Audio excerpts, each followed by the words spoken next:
President Trump's message to Iran, surrender or else. Why he says this war is not just Israel's and how close the U.S. might be to jumping in. Plus, handcuffed in a courthouse, a New York mayoral candidate taken down by federal agents. What he did, who he tried to protect, and why his arrest is already causing political fallout. And TikTok's still ticking for now. Trump just hit snooze on the ban. What that means for your feed this summer and the deadline coming next. The stories that matter, clear and credible, from across the country to around the world. These are your unbiased updates from Straight Arrow News.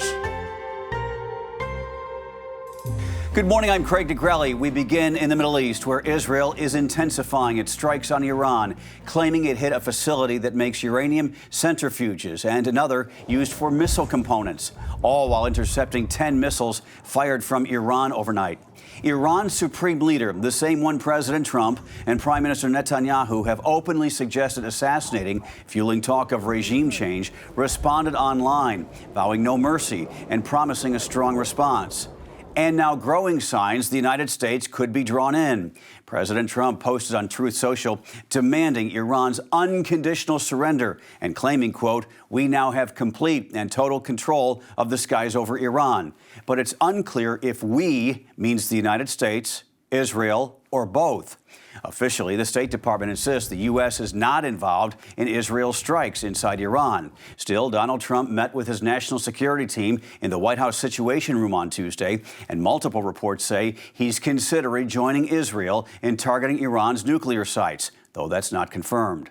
On Capitol Hill, lawmakers in both parties are trying to slow down the march to war. Republican Congressman Thomas Massie has introduced a resolution under the War Powers Act to block U.S. strikes.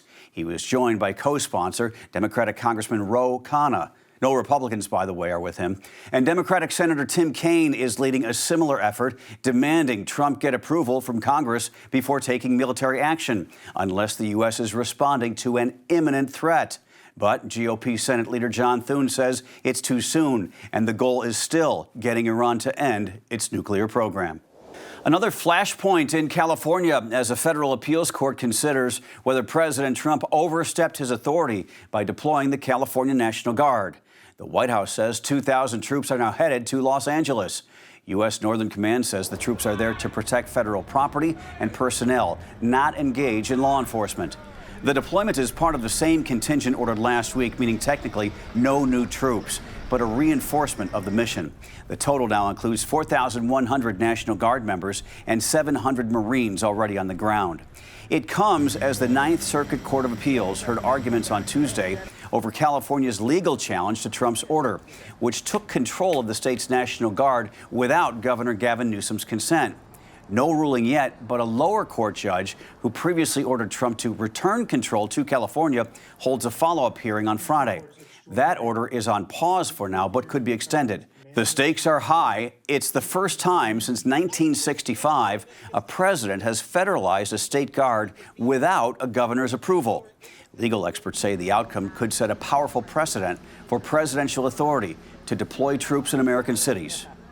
A dramatic scene at New York's immigration court. ICE agents arrested mayoral candidate and city controller Brad Lander Tuesday after he linked arms with a migrant facing deportation. Watch this. Do you have a judicial warrant? Video shows plainclothes agents pushing through a crowd as Lander demands to see a warrant. Moments later, agents pry him away, shove him against a wall, and handcuff him. A spokesman for the Department of Homeland Security says Lander assaulted a federal officer, though as of now, no charges have been filed. Later in the afternoon, Lander was released. He emerged to cheers from supporters who were joined by New York Governor Kathy Hochul. He denied assaulting anyone, saying he was simply standing in solidarity. Lander, a Democrat, is one of several elected officials arrested in recent weeks while protesting the Trump administration's crackdown on immigration across the country. A federal judge has blocked the Trump administration from enforcing its passport policy on transgender and non-binary Americans, calling it unconstitutional. The State Department had been denying passports that reflect gender identity, instead requiring applicants to use their sex assigned at birth, per a Trump executive order. But Judge Julia Kobik in Boston ruled the policy discriminates based on sex and is, quote, rooted in irrational prejudice.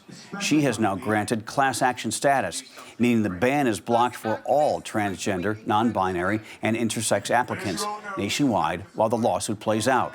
Trump officials say the policy is about biological accuracy. The ACLU calls it a major win for equal rights. Another reprieve for TikTok. President Trump is extending the deadline again for its Chinese parent company to sell. Congress passed a law back in January to ban TikTok, citing national security concerns, claiming China could access sensitive personal data through the app. President Biden signed it into law, but when Donald Trump took office, he delayed enforcement. Now he's doing it a third time, giving ByteDance another 90 days to strike a deal. Trump says he doesn't want TikTok to go dark, and the White House plans to use the time to finalize a sale. But the big holdup? The ongoing trade war with China. A deal was nearly announced in April until Beijing told ByteDance to back off after the U.S. imposed new tariffs. Lawmakers on both sides are growing impatient, saying TikTok should be banned unless China is completely out. Finally this morning, history repeated itself last night in the National Hockey League as the Florida Panthers defeated the Edmonton Oilers for the second year in a row to win the Stanley Cup. Sam Reinhart scored 4 goals for the Panthers as they routed the Oilers 5-1. Reinhart is the same guy who scored the winning goal in last year's series, so you could say he has the Oilers' number. The celebration is one of the coolest parts. Get this, it takes 16 wins and 4 series against 4 different teams and roughly 2 months to win hockey's holy grail. It truly is a grind. The Florida Panthers are the kings of the hockey world. Sam Bennett was the MVP, scoring 15 goals in the playoffs alone. Great player. Moment of silence for the end of the hockey season. Thank you. What am I going to do till October? Those are your Unbiased Updates for this Wednesday. We'll see you back here tomorrow. For all of us here at Straight Arrow News, I'm Craig DeGrelli. Have a great day.